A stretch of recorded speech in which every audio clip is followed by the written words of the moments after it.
What's up everybody, welcome back to another video. Today we're going to go through my current shoe rotation and we're going to go straight into it with the pair I wore in my last game, which was only 2 days ago.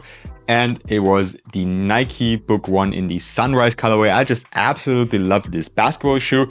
In general, the Book 1 is my favorite shoe and this colorway is just so damn clean. By the way, check out this clip from last game. Would you count this as a poster? It's actually my first in-game dunk in years, and for me, it's definitely a poster, but let me know what you guys think about it. And before we talk about the performance of the Book 1, don't forget to hit that like button, subscribe to my channel, also leave a comment for the algorithm. I would really appreciate it. And now for the performance, you've probably heard it a lot. That's why we're going to go through very quickly. Great traction performance, very nice cushioning in the heel, relatively low to the ground in the forefoot, nice and comfortable materials, especially the ones with synthetic materials are a bit lighter on foot in my opinion, and support is also good on the Nike Book 1. Let's move on to the next pair. This is actually my first pair of Kobe 8s or Kobe 8 Pro Tours. I never had a pair and I'm so damn happy that I was finally able to get them. By the way, if you're wondering where these shoes came from, I got them from Kick, so a big shout out to them. You can find an affiliate link in the description box down below, or just use the code Lucas to get them for a 10% discount. Back to these shoes, my first pair of Kobe 8s, I heard a lot of things about them, not all of them were positive. For this pair especially, a lot of people don't seem to like the Pro Tours as much. I actually enjoyed them a lot. They are kind of narrow, but I always go a full size up, so that worked for me. And also keep the paper in there just to widen out the midfoot area a little bit, as that's where my foot is very wide. For performance, traction performance was very good.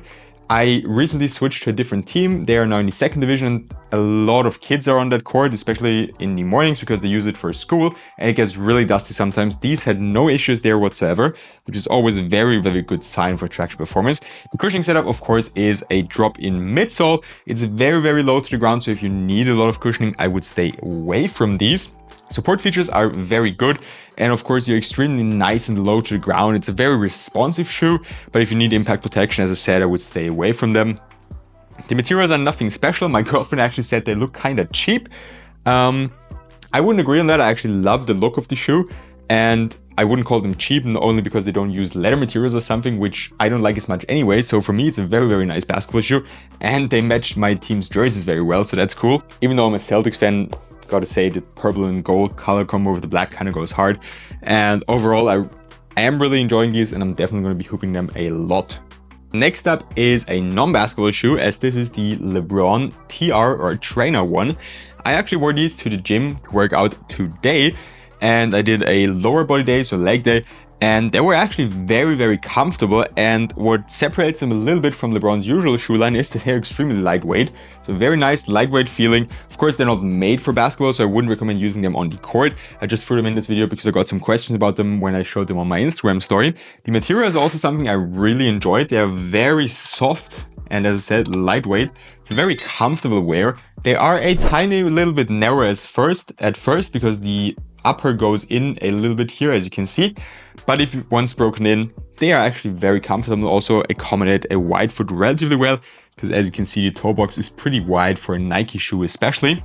I'm also going to try them out to do a little running session, but I usually don't do that in season, so you might have to wait. And also let me know if you want to see a full review on these for non-basketball use, of course. Moving on to the next pair. I have a shoe in a similar color. It's the Nike KD17 in the Christmas colorway. That's such an icy colorway, and I really like the performance of the KD17s as well. At first, when I started playing them, I didn't enjoy them as much, and you might remember that from my short reviews about them. I just didn't enjoy them as much as the KD16s, of which I had 4 pairs, including the on pearl right here. Because they just took a little bit longer to break in, mainly because of this plate that they added, the shank plate that's now only in the forefoot, and I couldn't feel the cushioning setup as much. And it was just a little bit of a stiff feeling, which I didn't enjoy at first, but once broken in, they're really nice performers. They have good traction performance. This one is a slightly translucent outsole. They do pick up some dust, but that's actually from a different gym where there also is a handball team practicing. So you're always going to have some of that sticky stuff on the floor. Materials are very nice. Once broken in, soft, comfortable, padded. Great feeling, cushioning is extremely comfortable as well, and the support features are also good. And just one more thing about this beautiful colorway right here, they are simply amazing in a mismatch with the on pearls. these two together, just kind of cotton candy vibe, looks so nice on foot in my opinion. So if you have the On Pearls, definitely get yourself a pair of these as well. Next up is my current favorite shoe from Way of Wade, the All City 13. This is the Ice Chips colorway. I also had them in the red Stingray colorway, and I actually wanted to get the Year of the Snake colorway, but they haven't released in my size 14 yet. So my people at Way of Wade, massive shout out to them as well, sent me the Ice Chips colorway first to test out, as they have a translucent outsole opposed to the solid rubber outsole on the red Stingray colorway. You can, by the way, also find an affiliate link in the description box down below, where you can get Way of Wade shoes from their official website.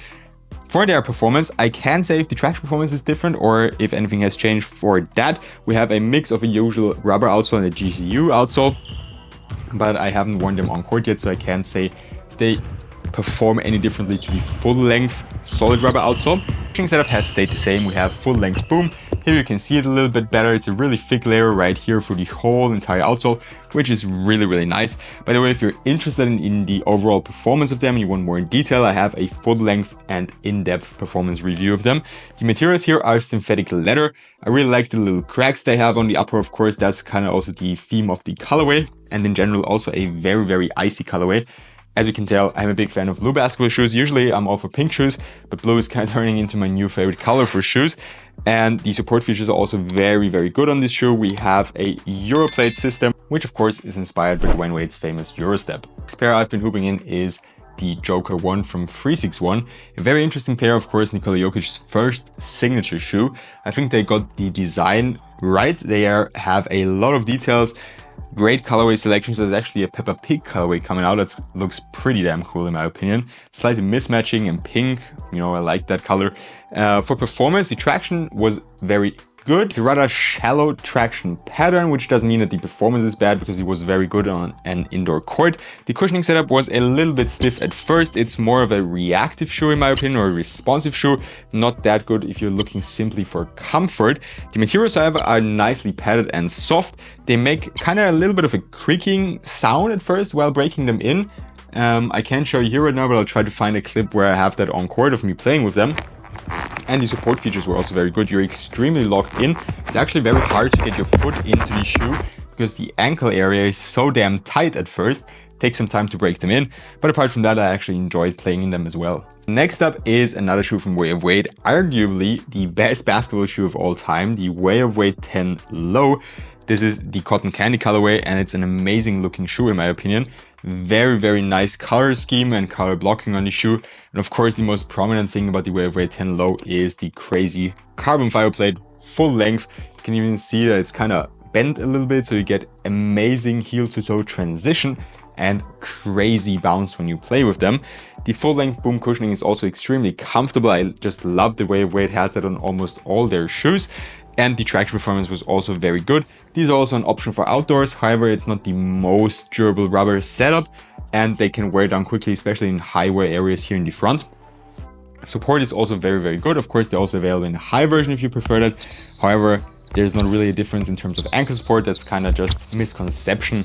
And the performance is also exactly the same. The only thing you can notice is that there's more material on the highs right up here, and the tongue isn't as padded on the highs, which is a nice detail they added on the lows. To end the video, we've got 3 more pairs from Kicks and from Nike simultaneously. First pair is the Nike GT Cut Cross. I got a lot of requests to try these out, as well as the Academies and the Cut Free, which I've already tried, just to compare how do they differ. I haven't noticed much difference to the Academies, to be totally honest. The outsole is the same, the cushioning setup is the same. The materials are slightly different, they're reinforced at certain areas, and you also have a little bit of a different design, as you have this kind of X going like over the upper right here. But that's pretty much it already for the differences that I could notice at least. Padding in the heel area is also the same, and they're a great option for outdoors and also work indoors, of course, if you're on a budget. Are they worth the 10 euros more than the GT Cut Academy? If you like the design a little bit more, and if you maybe need those extra reinforced materials here in the front, then definitely. Other than that, the Academy is just as good. And fitting to this shoe, the next pair we're going to talk about is the Nike GT Cut Free. This is a very, very clean pair in my opinion. And of course, these are amazing performance. I would definitely rate their performance higher than of the Academies or the Cross, mainly because they use the Zoom X foam, which is just so nice and comfortable. It's amazing underfoot and it gives you a lot of bounce as well. So I really enjoy playing in these. What holds them back a little bit is that the traction performance is very good, but it's not the performance that holds them back, just the durability and the dust pickup. As you can see, there's quite some amount of dust stuck in the outsole, and that's just a little bit sad because they are quite expensive and the durability overall just isn't the best. So if you hoop outdoors, I would stay away from these and get one of the other two pairs. And now for the last shoe, who would have thought we've got another pair of the Nike Book 1. It's the Book 1 in the Forest Gump colorway. I also have a full length and in-depth review of them. It's actually the last video I uploaded, so make sure to check that out as well. I talked about the performance already. Let's talk about this colorway a little bit more. Of course, they were inspired by the Nike Cortez that Forrest Gump got in the movie with the same name. And I really like that they released this colorway as they were only first available, or not available, they were first a PE, meaning a player exclusive for Devin Booker. With that being said, that's all I have for you today. I hope you enjoyed the video. As I said in the beginning, please subscribe, leave a comment for the algorithm, and leave a like as well. Have a good one and see you next time.